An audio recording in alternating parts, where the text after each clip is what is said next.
Siapa di antara kalian yang pernah mendengar nama Al-Kindi?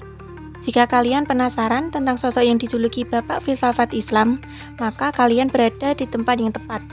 Untuk mengetahui lebih dalam, mari kita gali lebih dalam pemikiran dan kontribusi luar biasa dari Al-Kindi yang hingga kini masih menginspirasi banyak orang di seluruh dunia. Al-Kindi memiliki nama lengkap yaitu Abu Yusuf Ya'qub Ibnu Ishaq Ibnu Al-Swabbah Ibnu Imran Al-Ash'as Ibnu Qais Al-Kindi. Al-Kindi sendiri merupakan nama yang dinisbahkan kepada marga atau suku leluhurnya, yang mana suku tersebut adalah salah satu suku besar pada zaman pra-Islam. Al-Kindi dilahirkan di Kufah pada sekitar tahun 1805 Hijriah atau 801 Masehi pada masa kekhalifahan Harun al-Rasyid. Pada dinasti Abbasiyah pada tahun 786 sampai 809 Masehi. Keluarganya berasal dari latar belakang yang kaya dan terhormat.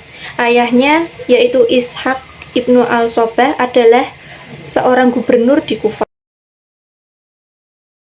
Al-Kindi kemudian pindah ke Basrah untuk melakukan studi bahasa dan teologi Islam. Al-Kindi juga dikenal sebagai filosof pertama dalam dunia Islam yang membawa filsafat ke dalam tradisi Islam.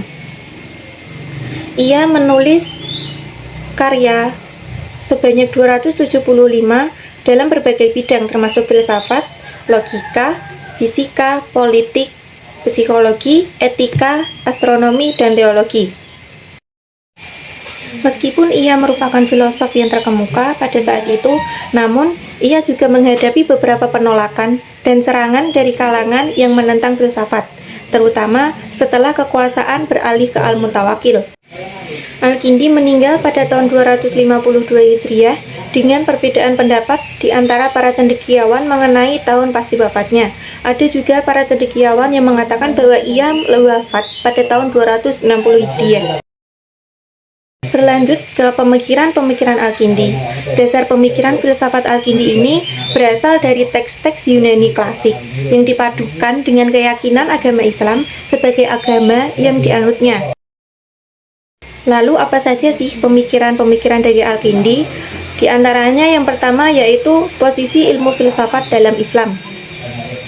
Al-Kindi mendefinisikan filsafat sebagai ilmu tentang hakikat, segala sesuatu yang dipelajari sesuai dengan kemampuan individu. Kemudian pemikirannya tentang hubungan antara agama dan filsafat, yaitu Al-Kindi berargumen bahwa filsafat dan agama tidaklah bertentangan, melainkan saling melengkapi. Ia menekankan bahwa kebenaran yang dihasilkan oleh filsafat tidak mungkin bertentangan dengan kebenaran yang terdapat dalam Al-Quran. Kemudian, Al-Kindi juga berusaha untuk memperkenalkan filsafat ke dalam dunia Islam dan mendorong umat untuk menerima kebenaran dari berbagai sumber.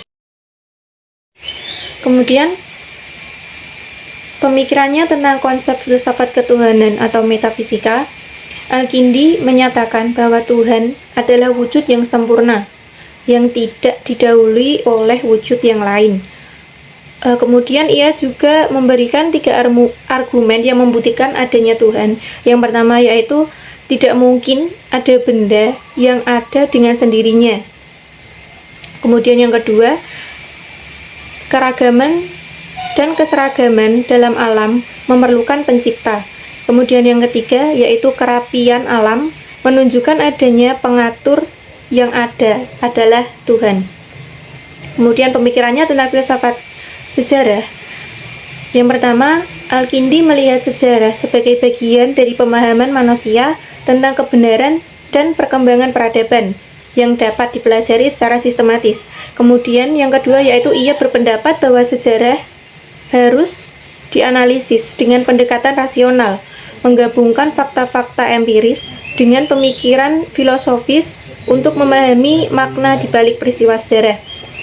Kemudian yang ketiga, Al-Kindi meyakini bahwa pemahaman sejarah harus sejalan dengan ajaran agama, di mana kebenaran yang ditemukan dalam sejarah tidak akan bertentangan dengan prinsip-prinsip Islam. Kemudian kita akan membahas tentang peran Al-Kindi. Yang pertama, ia sebagai pelopor filsafat dalam bahasa Arab dan Islam.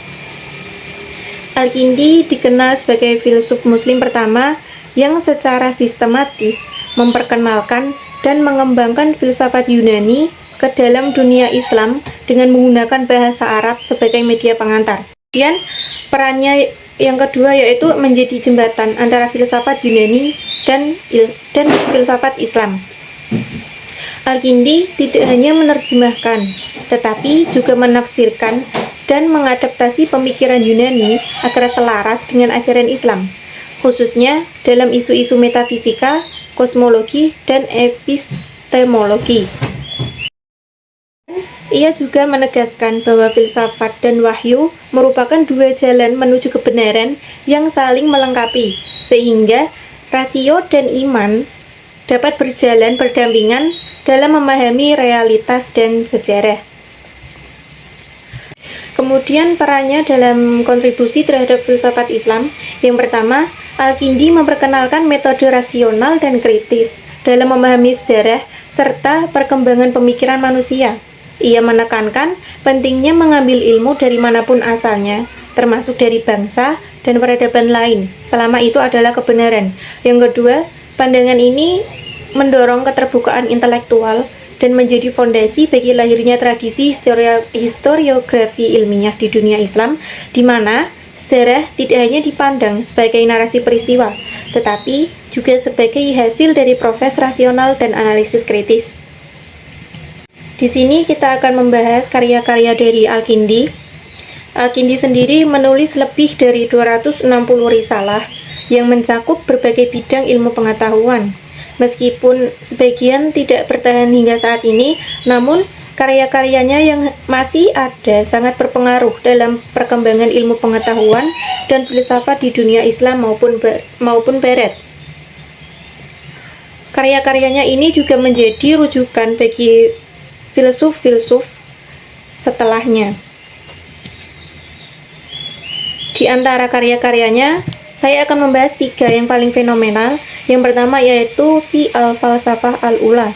Karya ini secara khusus mengangkat konsep Tuhan sebagai kebenaran pertama dan penyebab pertama dari segala sesuatu yang merupakan inti dari filsafat pertama atau metafisika menurut Al-Kindi.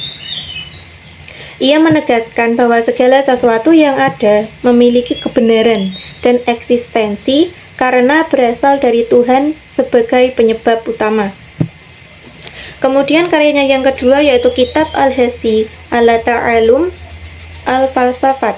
Dalam kitab ini, Al-Kindi menekankan pentingnya mempelajari filsafat sebagai ilmu yang esensial untuk mengembangkan pengetahuan dan kebijaksanaan.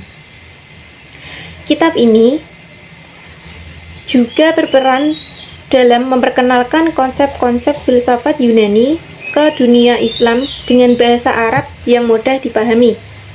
Selain itu, kitab ini juga menjadi salah satu fondasi penting dalam tradisi filsafat Islam karena mendorong integrasi antara rasio dan wahyu, serta mengajak untuk menggunakan aksi dalam memahami ajaran agama dan fenomena alam.